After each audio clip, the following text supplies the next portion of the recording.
আপাতত দৃষ্টিতে আমরা কি বলবো, তৃণমূলের যত লোক ধরা পড়বে বিজেপির তত লাভ। কিন্তু বিজেপির দলের নেতা, কেন্দ্রীয় মন্ত্রীর আন্ডারে থাকা সিবিআই ওই তৃণমূলে ওদেরকে ধরছে না কেন? এইখানেই তো বোঝার ব্যাপার আছে। পাড়ায় পাড়ায় হিন্দু হিন্দু ভাই ভাই করছে, আর পেট্রোল পাম্পের সামনে কিন্তু লিখে দিচ্ছে না যে হিন্দু ছাড়া পেট্রোল বিক্রি নাই। পেট্রোল পাম্প আছে না শুনেছি, ওখানে সবাই কেন, কোনো সমস্যা নেই। আর ভোট নেওয়ার জন্য পাড়ার হিন্দু মুসলমানের মধ্যে লড়াই লাগিয়ে দাও। আমার এটা বলার কারণ এটাই যে সিবিআই যদি চায়, তৃণমূলের নেতার ছেলেপুলেরা তো জড়িয়ে আছে, 54-55 জনকে খুঁজে বার করে তদন্ত করে ওই বেটাগুলোকে শাস্তির ব্যবস্থা করতে, তাহলে তৃণমূলের অনেক নেতা ফাঁসবে। সেটা করছে না কার? শুভেন্দু অধিকারীদের নেতার আন্ডারে থাকা সিবিআই।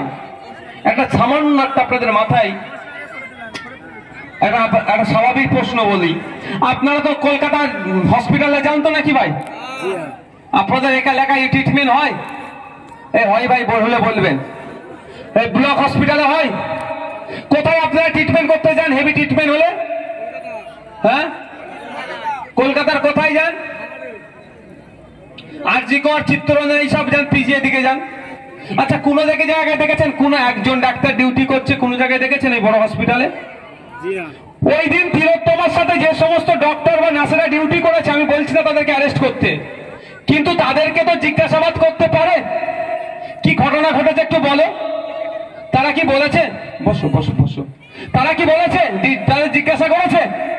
কোন জায়গা থেকে এড়িয়ে যাওয়া হচ্ছে, বাঁচিয়ে দেওয়ার চেষ্টা হচ্ছে তৃণমূলের নেতাদেরকে, আর বাঁচাচ্ছে কারা? সিবিআইয়ের মতো কিছু কেন্দ্র সরকারের আন্ডারে থাকা সংস্থা বলে আমি মনে করি। আমার ধারণা ভুল প্রমাণ করুক সিবিআই, তাহলে মেনে নেব। আর পাড়াতে পাড়াতে এসে গল্প শোনাচ্ছে হিন্দু হিন্দু ভাই ভাই, হিন্দুর জন্য লড়াই করব। আরে হিন্দুর জন্য তুমি কতটা লড়াই করবে তার উত্তর আমরা পেয়ে গেছি। কেন এই সুন্দরবন এলাকার মানুষকে, কেন এই পাথর প্রতিমা এলাকার মানুষকে, কেন কাকদ্বীপের মানুষকে, কেন ঢোলার মানুষকে ট্রিটমেন্ট নিতে গেলে কলকাতায় যেতে হবে, এটার জন্য চিৎকার আপনি বিধানসভার মধ্যে একবারও করেননি। আর নওশাদ সিদ্দিকী যে হিন্দু মুসলমান ভাই ভাই করে সবসময় চিৎকার করে, বারবার এই ক্যানিং এর মানুষের জন্য, ঢোলার মানুষের জন্য, পাথর প্রতিমার মানুষের জন্য, হিন্দু মুসলিম নির্বিশেষে বারবার চিৎকার করা হচ্ছে যে সুন্দরবনের প্রত্যন্ত এলাকাতে কলকাতার পিজি হসপিটালের মতো, আরজিকর হসপিটালের মতো, চিত্তরঞ্জন হসপিটালের মতো হসপিটাল তৈরি করে দেওয়া হোক। ওদের সাথে তো আমাদের এখানেই তফাৎ। আচ্ছা বলেন, এখানে যদি কোনো মা একটা অসুস্থ হয়, সে হিন্দু হলে কি লোকাল হসপিটালে চিকিৎসা পাবে? বলেন ভাই। আর মুসলমান হলে পাবে না, এরকম ব্যাপার কিছু আছে? হিন্দু মুসলিম নির্বিশেষে সবাইকে নিয়ে যেতে হয় কোথায়? হয় প্রাইভেট হসপিটালে যেতে হয় বেশি টাকা দিয়ে, আর না হলে কলকাতায় ছুটতে হয়। কত কষ্ট ভাই, কষ্ট হয় তো। আর যদি কলকাতার মতো পিজি হসপিটাল, এখান থেকে সুন্দরবন কতটা? এটা সুন্দরবন এলাকার মধ্যেই পড়ছে তো।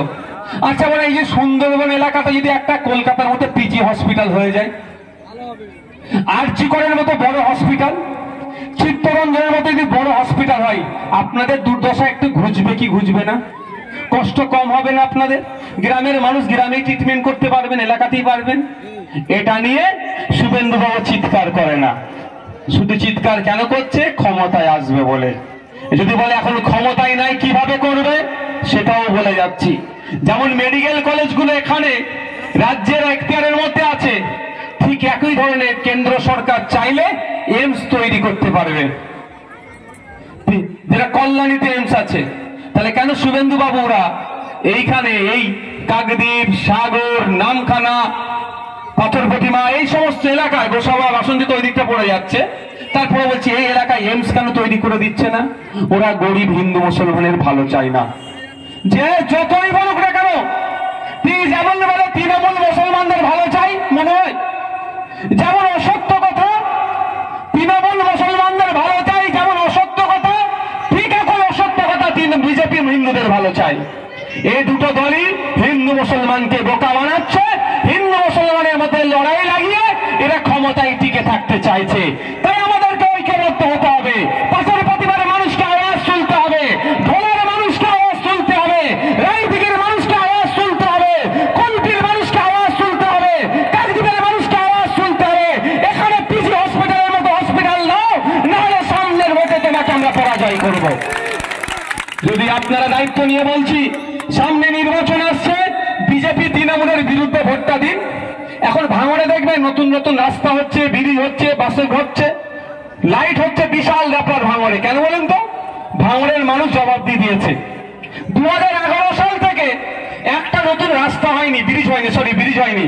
আর এখন যদিও আমার বলা বিধানসভার জন্য ওদের কানে ঢুকিয়ে দিয়েছিলাম, নতুন ব্রিজ হচ্ছে, লাইট লাগাচ্ছে, বিশাল ব্যাপার হচ্ছে ভাঙড়ে। কেন?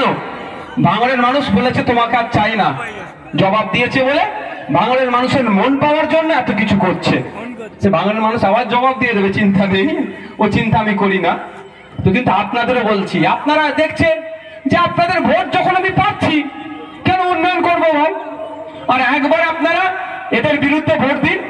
আমি আপনাদের দায়িত্ব নিয়ে বলছি, আপনারা এই সুন্দরবন প্রত্যন্ত এলাকার মানুষেরা এদের বিরুদ্ধে ভোট দিন, দায়িত্ব নিয়ে বলছি। দেখবেন এখানে মেডিকেল কলেজ বানাতে ওরা বাধ্য হবে। ফ্রি পক্কায় ভোট পেয়ে যাচ্ছি তো, ফ্রি পক্কায় ভোট পেয়ে যাচ্ছে, আর কেন উন্নয়ন করবো?